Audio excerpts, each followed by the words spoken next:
right, guys, it's time for more vintage. Welcome to the show. This is vintage video number 5 in a row. I might do number 6. I haven't really decided yet, but this is going to be the big blue deck of the format. So Lurrus PO, I guess, is the overall name of the deck, and this is essentially a 3-color deck splashing Demonic Tutor. Recently, there have been a few innovations to the deck. The main thing is adding a Breach combo package with Brain Freeze and Lotus Petal. Underworld Breach Brain Freeze lets you finish the game in one go, which is a nice combo finish to have. Also, Underworld Breach is frequently a solid natural draw. You can start replaying stuff from the yard, whether that's, Time Walk Ancestral type shenanigans or some artifacts that have gotten killed by, what do I know, Force of Vigor. Or in some blue arms race. The card is really strong as a quote-unquote Yawk Will.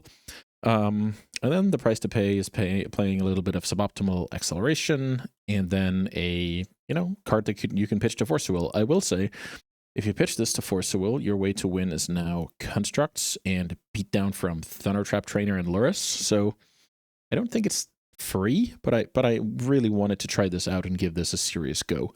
We're of course playing Thundertrap Trainer as our blue card, Grindy Element, Brickswall Bowmasters, works through Bowmasters, is good with PO, and just land mocks. I'm a big Nice Whisper fan, as you guys may know. So yeah, that card is pretty awesome. That lets us play Flame of Anor as a flexible interactive card, and of course, just to draw 2 if things slow down. In the flex slots of this deck, I would consider Portable Hole being a flex slot. That card, kills an Null Rod. That card is an artifact you can pick up to PO, helps with Metalcraft for our single Opal. Plow kills an initiative creature or a frog, moves on. And then the other flex slot is basically Force Negation, which prevents you from losing the game to, I don't know, Coveted Jewel, Doomsday, Oath of Druid, stuff like that. The mana gate base is a little bit tricky. It's favoring white, which is good because of our sideboard plan, and of course Lurrus. It has a single underground sea, which means that whenever you cast Demonic Tutor, I suggest, that's where you fetch your Underground Sea in a perfect world. Otherwise, that could get a little bit iffy. Other than that, a little bit of some flexible lands here. Signet Stupor is also a bounce spell. Lauren Reveal is also a draw spell and a blue card. So just smart deck building here in our big mana deck. Yeah, aside from that, PO, stock up, try to draw a deck, and finish the game in one big swoop. Sideboard, Pyroblast standard against blue, Negation against combo, and Prison. More white removal spells for creatures and lock pieces, artifact interaction, and then my favorite card against Dredge, which is Tormod's Crypt. Tormod's Crypt is a card that does a lot of things here, better than a 1-mana option. You can play turn 1 and have backup with the Fluster. You can go Landmark's Trainer into it and play it. You can tap out for stock up and find it. So yeah, I really like. It's also cheaper for Mox Opal and Paradoxical Outcome. So I really like Tormod's Crypt. I hope it doesn't get chaliced too often in this in this video. I will say it has bad synergy with Vexing Bauble, which is normally a great card against Dredge. So that's like the only concession that I consider meaningful.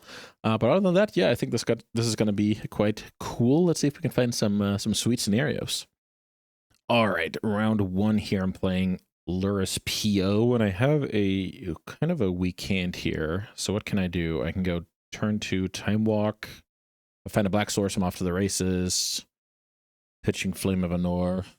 Okay. This is like super medium. Also, I guess I should take into account my opponent did not reveal Lurrus, so I'm up against like White Initiative, Dredge, Jewel.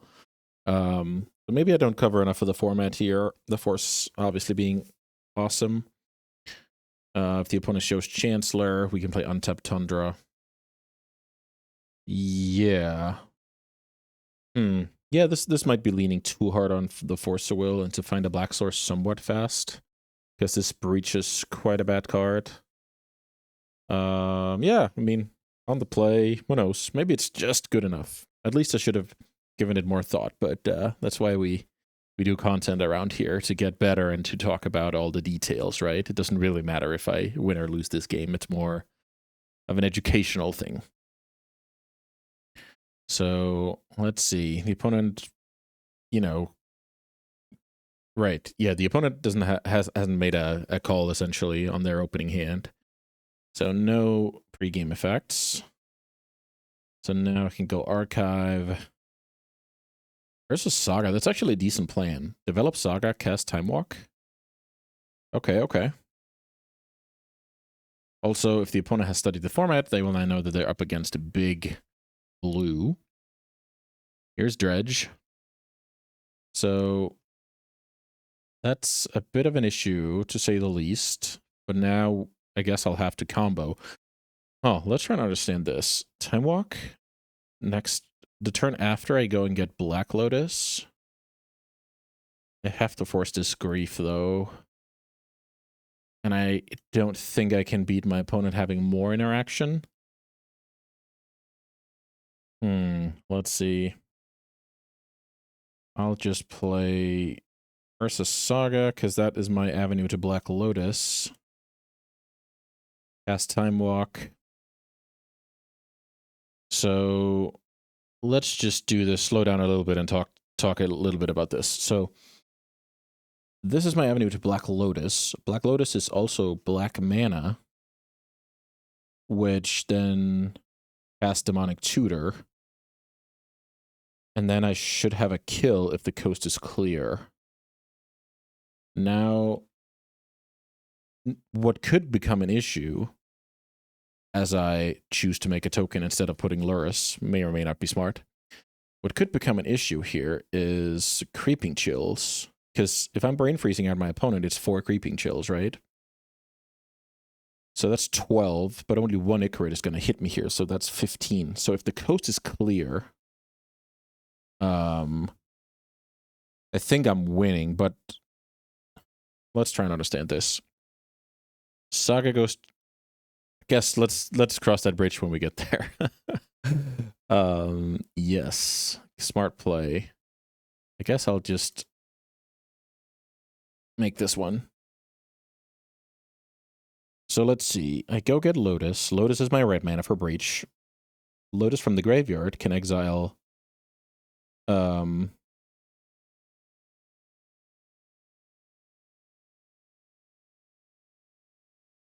can exile Force, Walk, and the Saga.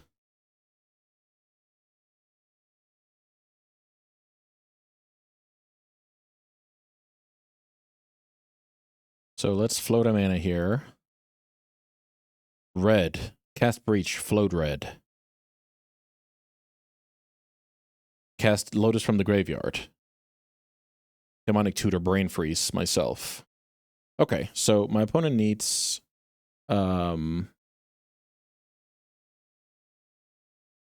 something like Noxious Revive. I guess they could easily have Force Negation here, and that would be super annoying. Am I in a position to play around that? What happens if I Thunder Trap Trainer, floating 2 red, into Force of Will? That actually works. Crack Lotus. No, not Crack Lotus. Well, might as well, right? Colorless floating. Let's see. Trainer.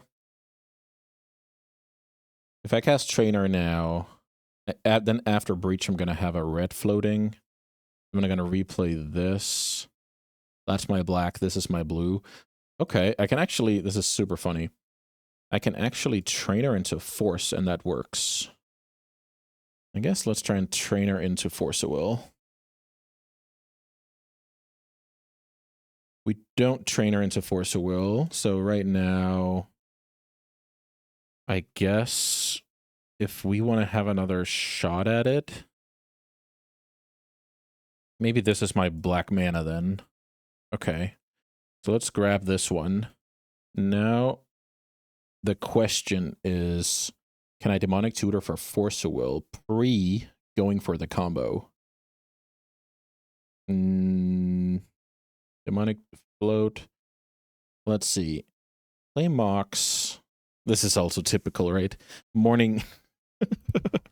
Morning, very complicated puzzle, but I guess this is kind of cool. So let's see. If I Demonic Tutor now, I don't think I can Demonic Tutor for Brain Freeze later. Because let's see. Float 2 red. That's good. Cast this card. Now have Lotus, DT. Now I can only replay one card from the graveyard, and I need to replay both. Yeah, this doesn't work. I need to replay both Lotus and Demonic Tutor from out there. So I guess the move here is red Underworld Breach. Yeah, I think this is the move. I don't think I'm beating the negation. Ah, I tried my best, though. I think this trainer was awesome. I don't like that my opponent is giving this a thought. That is probably quite bad for me. So putting a Lotus on top of my deck in response is probably good play. So that works. Now, does that screw me over, or is that fine? What happens if I Demonic Tutor for the Lotus now? Demonic Tutor, Lotus, Demonic Tutor, Brain Freeze should do it. So let's cast this card. Or the Black Lotus. Cast Black Lotus. Black. Cast Demonic. 1, 2, 3. So now I go for Brain Freeze. Okay. So the opponent concedes here because I have one floating. I go for Brain Freeze. I target myself a bunch of times, then I can replay Lotus and freeze out my opponent. 4 chills equals 12 damage, so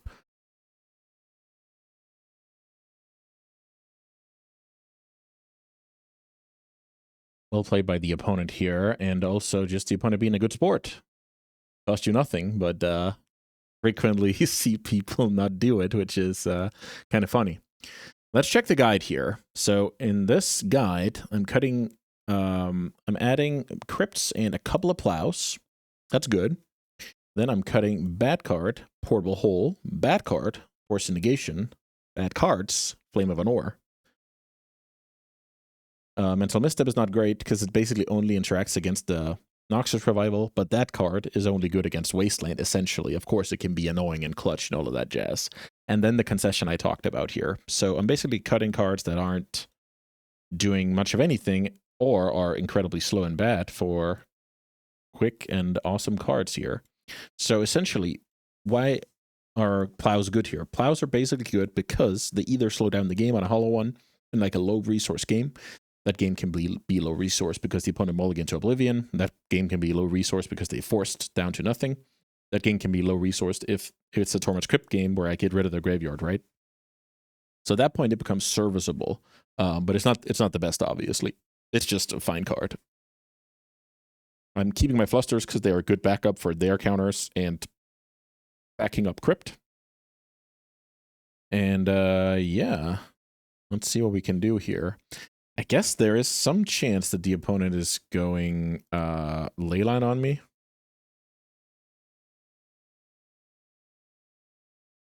And that's something I haven't thought enough about with this deck.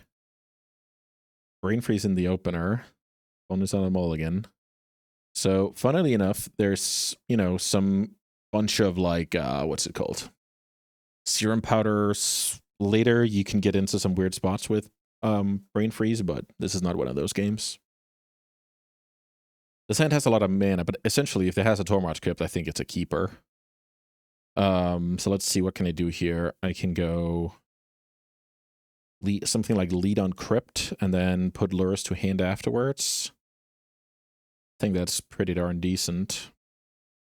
I also just have a draw 3 available to me here.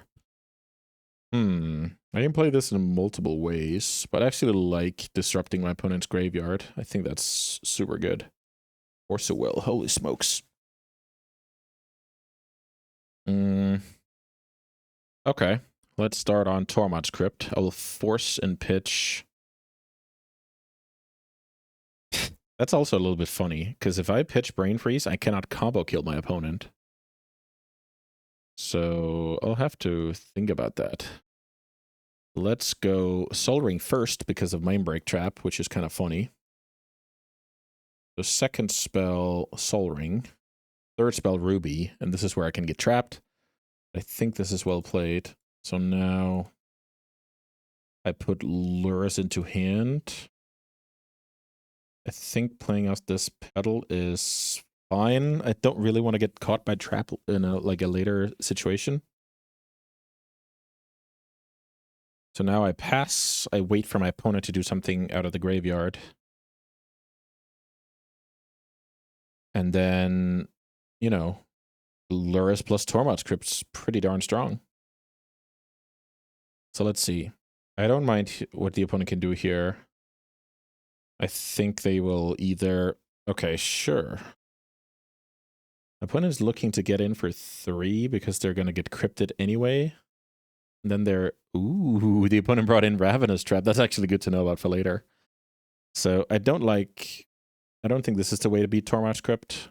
Like, getting in for 3 is so inconsequential. Let's see what they have here. Yeah, Lurrus looks pretty darn strong here. I will say I only have Pedal as my second weight.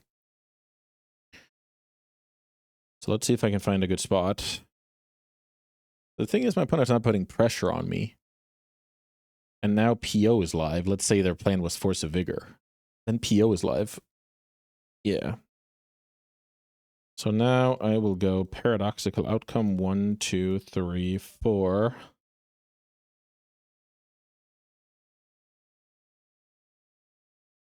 Yeah. That's not ideal for the opponent. I will lead on Tormod's Crypt. That worked. I guess now I just play my stuff out. So let's see. I could go clear their yard, replay it if I resolve Lurrus.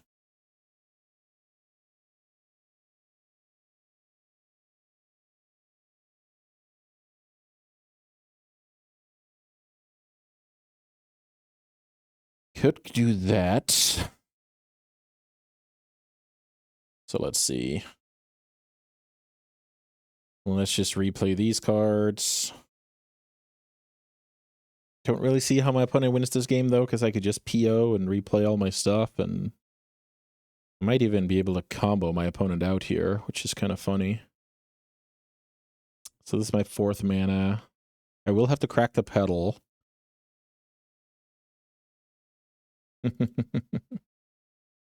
1, 2, 3, 4.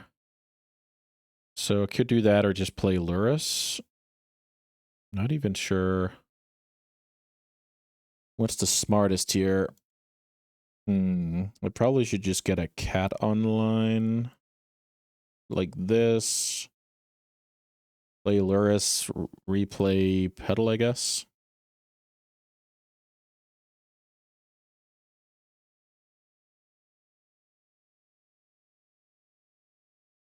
And now what I could do is play a trainer. Sure, that's fine. All right.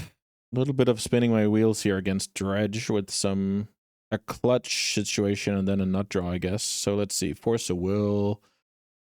First one is easily going to be enough. And then I guess I just take Mana Crypt to storm out my opponent next turn. Sure. Take Mana Crypt, pass.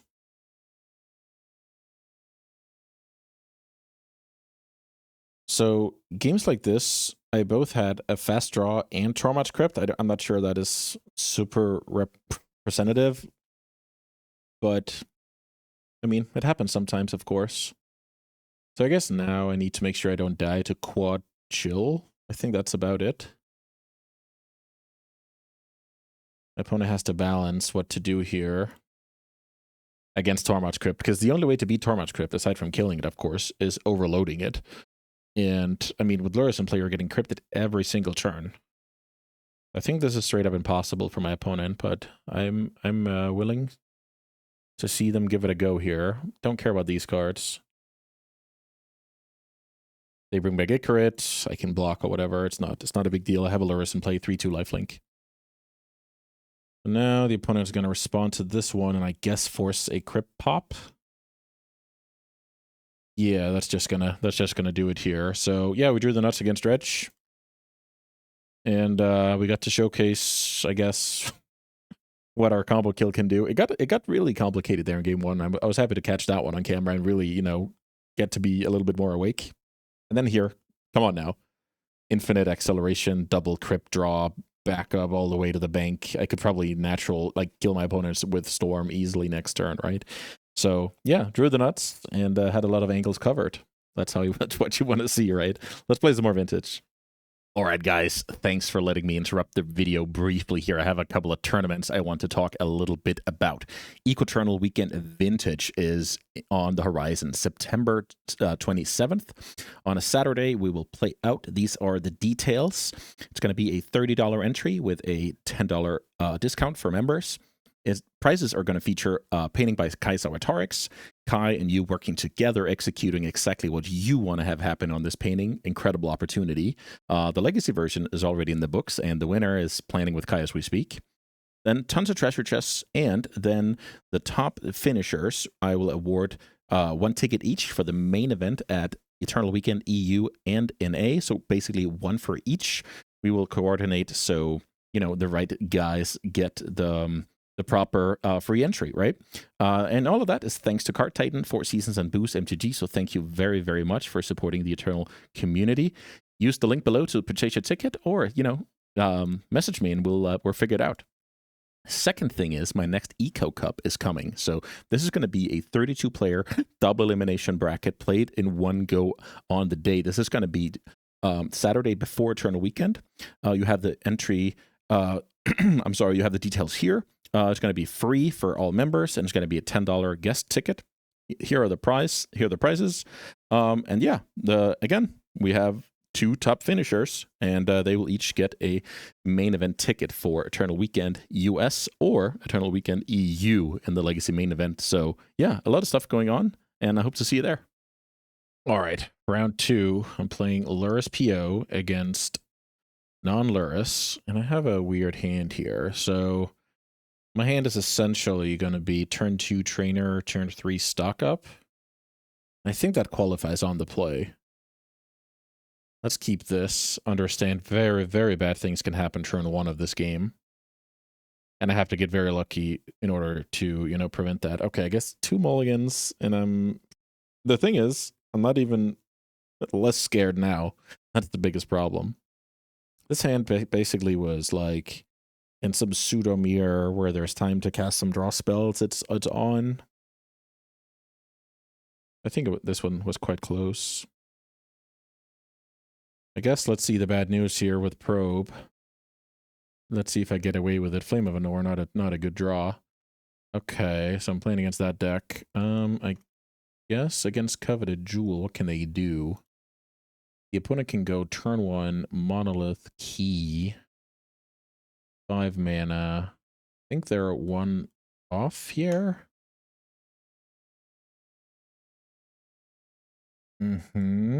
Those are gone.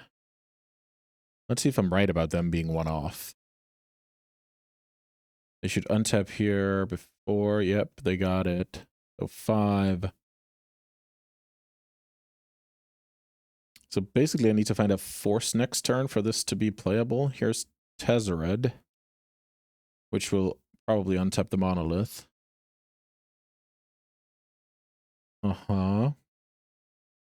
So let's see if their draw was good. Okay, they were 1 off. So I get quite a few looks here. 6 looks at a force. Let's surveil. Now this game is all about getting me to a force so I can continue to play this game. That is a Black Lotus. Black Lotus also helps me get to a force because that means stock up. It also means I can kill the Monolith. Oh, so maybe how to play Magic here. I think I know how to play Magic. Black Lotus. Also, this Tezzeret can go and get, like, Lotus or whatever, so I'm certainly not out of the woods. So let's do, like, this. Trainer.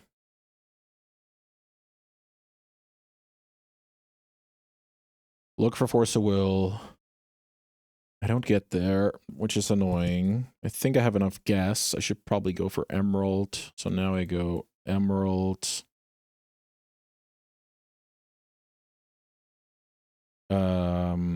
So now I have the choice between... Now I have to understand if drawing 2 naked or digging deeper is the most important. I feel like digging deeper is important, and then they have the monolith. Wait a minute. If my opponent just fetches up Vexing Bauble here, I'm in trouble with that plan. Okay, I think I have to do this. So draw, kill. Let's see if we can draw a couple of good ones here. I mean, this is another look at a force. Like, that's pretty darn strong.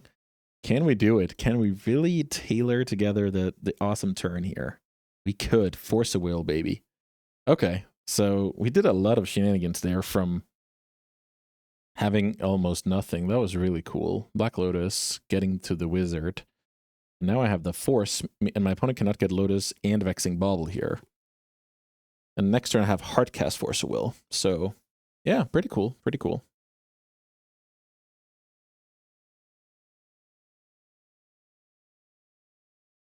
Here's Phyrexian Metamorph copying my creature. Sure, buddy. Here's the Thunder Trap Trainer on your side.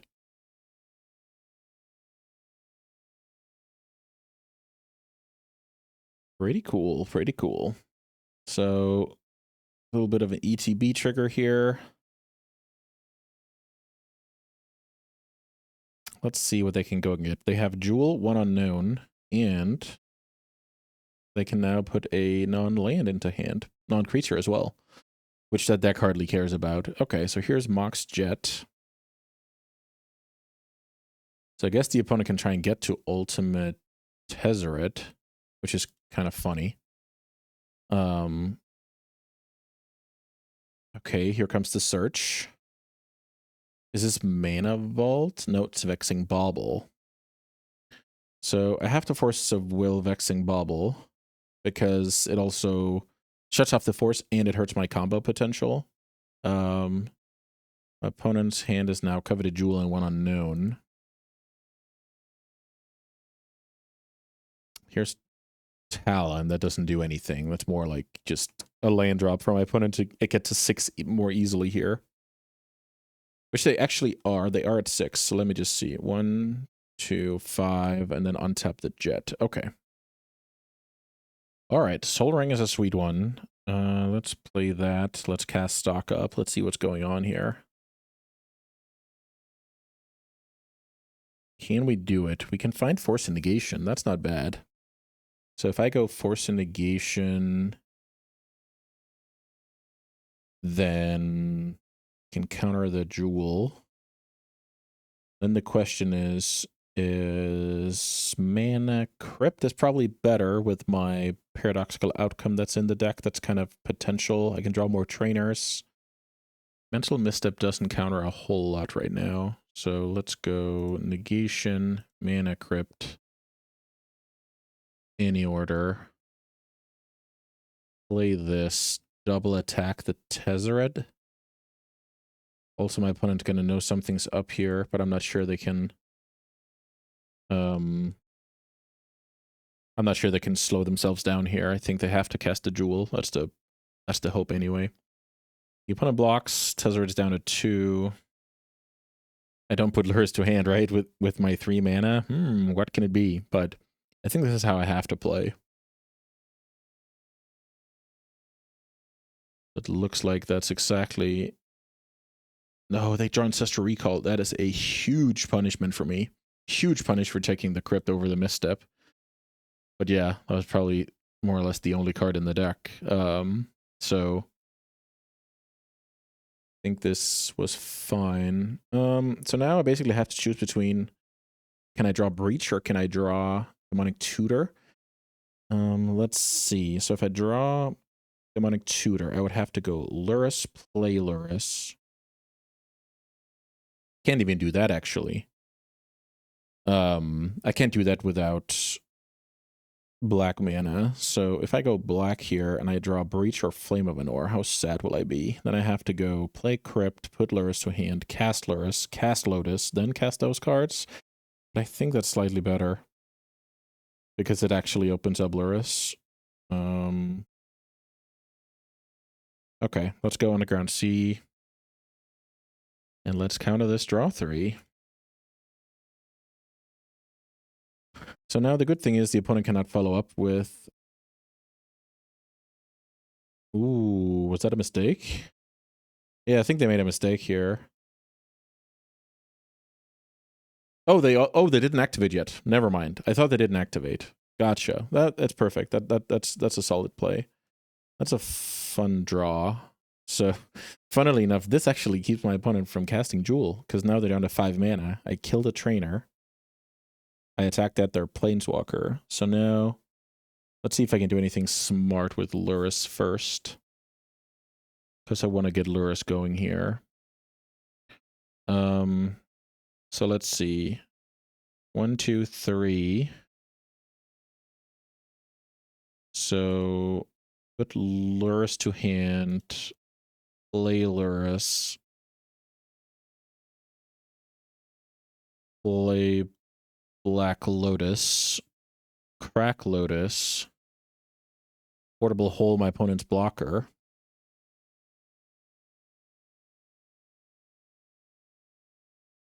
Now attack that the Tezzeret, and I hope to get into some kind of stall. I don't think this is perfect, but I think this is decent, right? My opponent has some bad draws here. Like POs and stuff. The sad thing is any mana source casts a Jewel. Okay, they bricked. So that's kind of ideal. Oh my god. That is despicably good draw. Yeah, look at me. Look at me. I'm the best. So I guess Ancestral Recall, Paradoxical Outcome. Yeah, this is unreasonable. So now I go Ancestral Recall. To be fair, that was a bad draw. Oh my god. So this game was incredible, mainly because of the small decisions in the beginning. Like, that I just drew like an absolute G out of it. Like, that's not really important to me anyway. Maybe you guys think it's cool, but it was the whole... I even needed my Mox Emerald, and I needed to develop a wizard, cast my flame, hope for the best, and then just getting lucky in the end is... yeah, that's how it goes sometimes. So let's try and look at the homework I did this morning. So against this deck, I want to call it a hole, an island, and 2 flusters.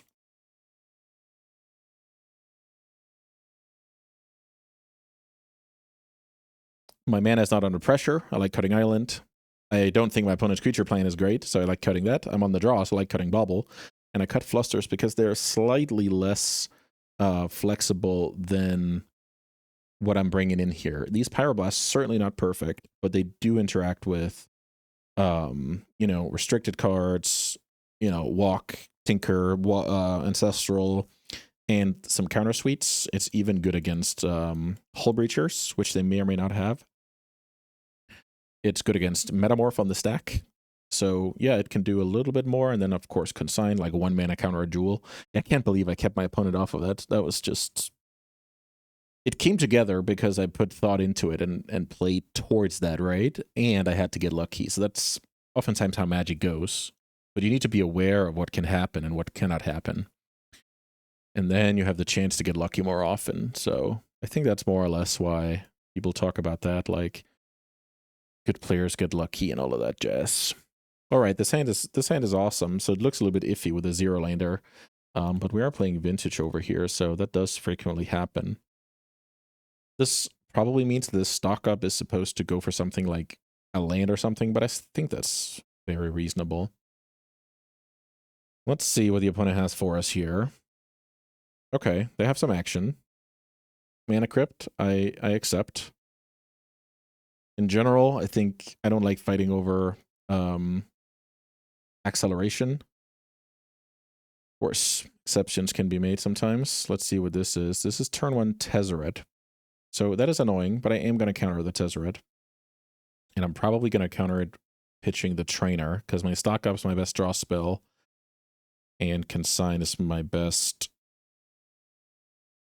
interactive spell. So great, like for the situation, great exchange from my opponent. So now I will also, ooh, that's not bad. So now I have to see, what can I do with the Lurrus here? So if I play this at 4, that's 7. That's enough to play Lurrus, recast Lotus, and cast Stock Up.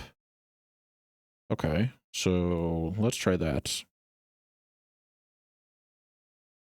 Here's Mana Crypt. Is my opponent tanking here on Force Negation? That's pretty cool. I guess this is kind of an all-in play, but I think it's playable. Put Lurrus to hand. So here goes, I guess, black. Maybe it doesn't matter at all. Here's the cat. Here's a Lotus. So now I can cast Stock Up, float a blue. I think that's going to be good. Cast Stock Up, float a blue. Yep. 1, 2, 3. Wow, these cards are really not great. So let's see. I'm going to play a Lantern 1, so I have up counter magic. And then I don't think I want this Ursa Saga. Well, maybe I do, because then I can go Lotus from the graveyard. Yeah, okay. And the trainer. Maybe that's decent. Any order. Still playing this land, because I want to hold up. And now we pass. Wow. Yeah, this is a lot of action early, I must say. Like, sometimes it's land pass, but this has just been a lot of stuff. So Time Vault is all goody. And the key is not, because that card wins the game. So let's counter that card. The opponent has 4 blue cards, so I'm dead next turn. That's pretty sick. So now the clock is ticking on us here. Cannot untap. We draw Force of Will. Can't really say that is timely. So now I need to think about what are my outs to that card. I believe it's either a combo kill or Flame of Anor. Combo kill or Flame of Anor. So do I want... I think I want more mana post the trainer. I think I need to find something like PO here. But I find PO. So also I should probably attack here if PO is my out. Also, my opponent has Mana Crypt. This is kind of funny. Okay. So even cards like Time Walk could help me here. Okay, let's try and understand what's going on. I think I just cast this trainer, and I'm looking to find like PO, like Time Walk, that kind of stuff. Trainer. Trainer into Demonic Tutor. Do I have a colorless card in my deck that gets me out of this? Let's go consult the list.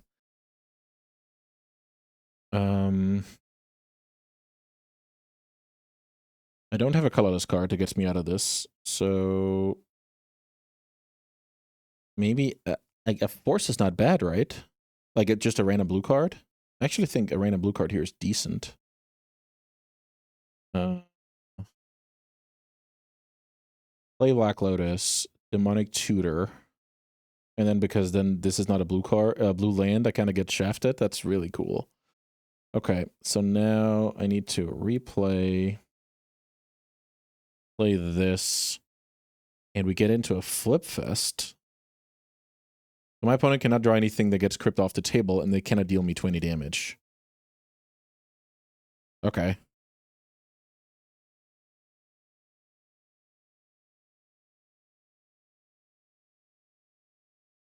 Yeah, you got it. So I have 1 counter. And yeah, my opponent needs to lose 4 flips.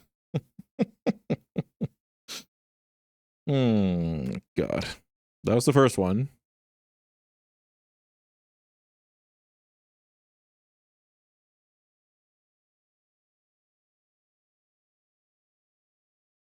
Mana Vault, sure.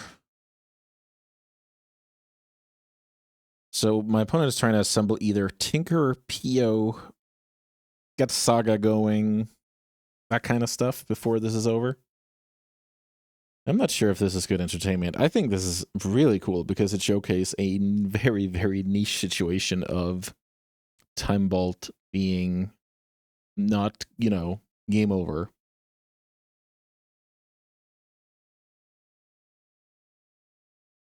I'm trying to think. This game cannot go on unless... Yeah, I don't think... I'm just going to force pitch if I get the chance, essentially, is what I'm saying. Yep, you got the turn. You got it. Anything to do with the leftover mana? Nope. Okay. All right. So maybe I should start yielding to stuff here. Okay. Opponent found a good rhythm here. Drew a land, which obviously doesn't do anything. Mm-hmm. We couldn't do anything last turn, so they can't do anything now, and we kind of I think 7 is not... It's not a good number for this, but I think I have to give it a go here. If it was 15 or 20 or whatever, I wouldn't have... So now let's think about this. Ancestral Recall, the opponent's going to get to those cards anyway, but I think it's better for me to gamble that the opponent has bad cards on the top for the next 3 turns, and that those are lost flips, right?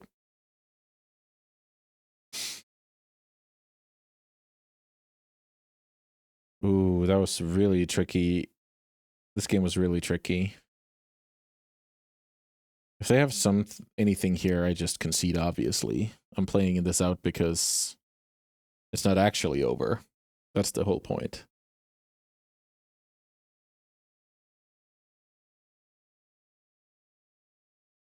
Here's another one flip. Looks like my strategy is not going to work, and we will have our game 3 as a reward. Mm-hmm. Untap Time Vault. And now, the Synthesizer. The opponent needs so many bad cards to not get there. Can we do it? 2 on top.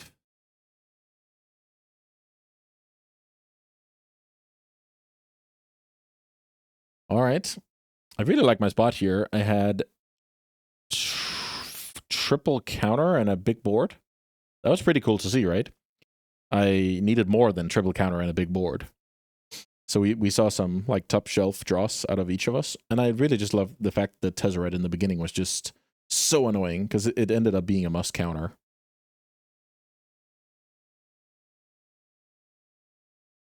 So now the opponent gets the big creature, and that big creature will get there. Okay, sure. All right. Let's go to game 3. I will actually consider Vexing Bauble now instead of one Pyroblast. I feel like that's decent. Turn 1 Bauble could be great. Pyroblast could be, you know, not the best in multiples. It's a little bit of adjustment before game 3 here.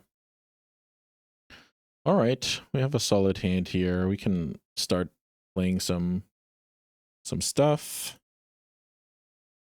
Sol Ring, pass, and then the move gets a little bit tricky if I have to force now, I will say. Versus Saga. Okay, that is also tricky. Now, I think the best answer for Saga is just being fast. I think if you sit around, you're a little bit in trouble. We'll try and cast Trainer. Trainer probably has to find, like, Acceleration. That would be awesome. Black Lotus, some would argue, is Acceleration. So let's see. Black Lotus. I mean, I'm going to take that card. So now the only question is, am I doing anything with this Demonic Tutor? What happens if I Demonic Tutor for Mox Sapphire? Is that too weak? Let's see. 2 It's also a mana off from what I want to do, so never mind about that. Let's cast Black Lotus now, and then hopefully set up a sweet turn next. Also, Black Lotus Demonic Tutor is dangerously close to just going for Underworld Breach. So if I can find a way to put cards in my graveyard, I think I'm winning. Let's see.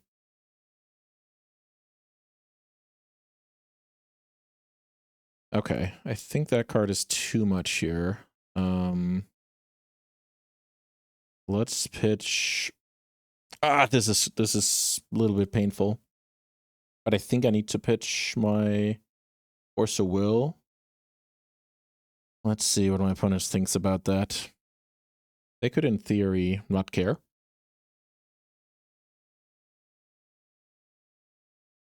And hold their force. I mean, I would love that. Okay, they force back. So now, if I want to combat this, I will need to crack a Lotus.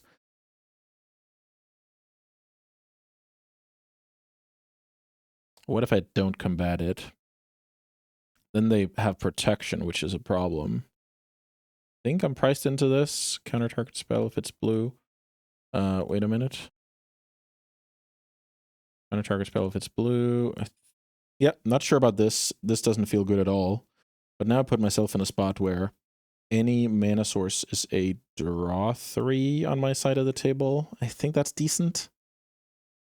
Or that one. So let's see. I don't think this deck without 4th Eolingus. I think I'm supposed to attack first.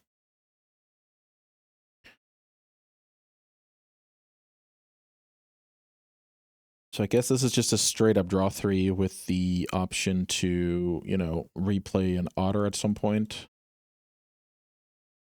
So 3.5 maybe. So that worked. And I drew bricks here. So let's do this. Let's do this. Let's put Lurrus into hand instead of wasting 3 mana. So my hand can stock up. Let's see if we get another turn. If the opponent could just go Lotus, Jewel, crush me here. They went Mana Vault instead of Lotus. Okay, I like that. Because they have that guy. Okay, that's decent. That's like a free roll, right? When you have Monoliths and Mana Vault and stuff. Then Developing Tezzeret is a free roll. So let's see how they can capitalize. Blue.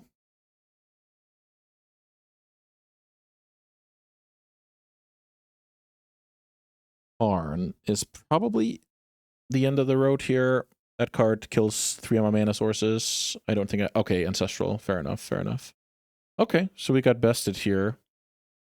My hand was really good. My opponent's hand was really good, and then, you know, the opponent just destroyed me with just well played here. Nice haymakers. I had to crack a Lotus here, otherwise my opponent would have landed the One Ring, would have protection. So let's see what happens if I let that resolve. I keep my Lotus, and then I can kind of play. But yeah, that was a sweet one. Karn in play, no access to stuff. I don't think I have a chance here. I feel like my opponent's just gonna go like back-to-back unbeatable stuff off of Karn, and sure, I can counter it once, but I think this is just gonna do it. That was a really cool match. I had a lot of fun playing that one. Let's yeah, play one more. All right, last round of today's video. I'm on the play here with Ancestral Recall, so we keep every day of the week. Let's try and understand how bad is it if it gets countered. I think I'm supposed to play it for like mana efficiency's sake. Having a Flusterstorm wasted is not the best. So if I cast that card and resolves, it's going to be awesome, right? If I cast that card that gets forced, then I'm sitting here a little bit. So if my opponent has a Fluster deck, my Fluster maybe doesn't help. If they're not a Fluster deck, I can just fire it off, right? So maybe that's the argument. Okay, I'm actually going to let my opponent play because I feel like this hand could go nowhere if this gets forced. And then, you know, stuff can happen now during the turn where I need to fire it off, or stuff can happen where I feel great firing it off, like the opponent playing that one. So let's see. This could easily be Coveted Jewel. And if it's Coveted Jewel, this card represents maybe Sink into Stupor, but I don't think that's a problem. Sensei's... Okay, so this is Fleshraker Shops. That's cool. So I guess I play Mental Misstep, so I crack this land. Oh, don't want to click on that one, it seems. Tundra. Ancestral Recall.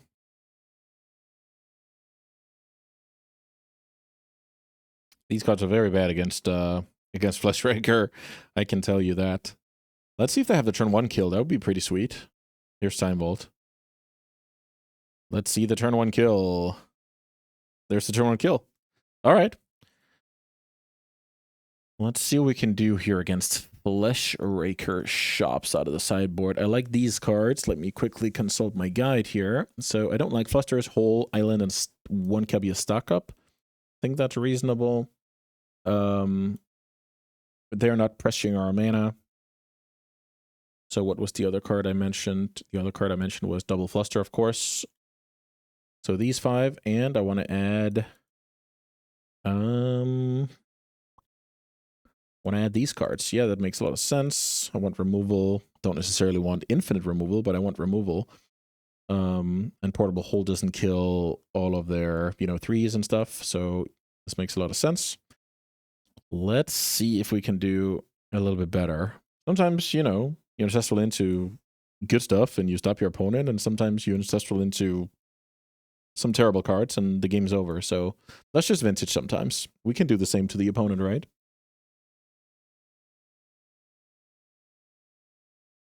In a matchup like this, when I'm trimming stock up, it's not that stock up is bad, but it's, since they're not really stopping our interaction, this deck is essentially built to plow through tons of interactions, like fluster this, pyro that, force that, and then you still have, you know, something left in the tank. So it's kind of like legacy decks are built to get wastelanded, essentially, or vintage decks, right? I cut an island when my mana is not under pressure. So this hand is obviously decent, but it has to dodge Disaster on turn 1. I think underrated part of the hand is mana vault checking for Misstep. To be fair, I'm not even sure that deck plays Misstep. They probably do, though. So, do I want a Swords to Plowshares or a random card on top of my Magic deck? Great question. Happy you asked. So, Swords to Plowshares is very good against a lot of their openers. I should probably take it. With that being said, if they play something like a Fleshraker, I might Ancestral before.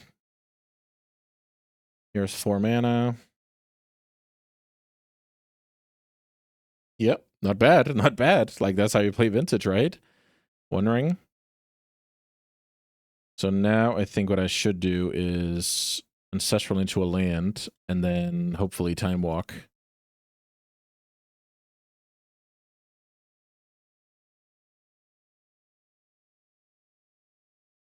Oh, Forsu. Wait a minute. Oh, shoot. They were not Fleshraker, but I saw the top. Okay, that got me. Okay. That's really funny. Okay, so playing top in Jewel. Okay, yeah, that's been a while. I haven't seen that card since Saga got restricted, so that really threw me off. I wonder, but I guess you guys will tell me. I wonder if there was a sign for this, because Social Pleasure is not really what I want to be doing, but maybe I missed a detail, right?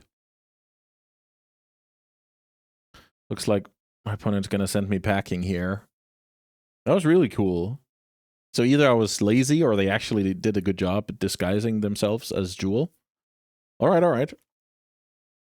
That's going to do it for this video. We got some fast ones here in the end, and that's, you know, that's just how it is sometimes. Blue Dragon, I guess I should have connected the dots here also on the name. So yeah, I love this deck. I think it's a really good choice if you enjoy playing with like the full suite of jewelry, right?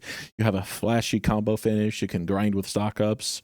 You can draw some forces and delay the game. And yeah, I think this is just a great deck. And let's see. I might do one more vintage video, but if not, then thanks so much for watching. And you should definitely check out the others. I believe I have Dredge, Mono White, Controlling Lurrus, and Jewel Shops. So yeah, if you like vintage, go give them a look. And of course, see you back soon on the channel. I'm looking forward to it. Thanks for watching.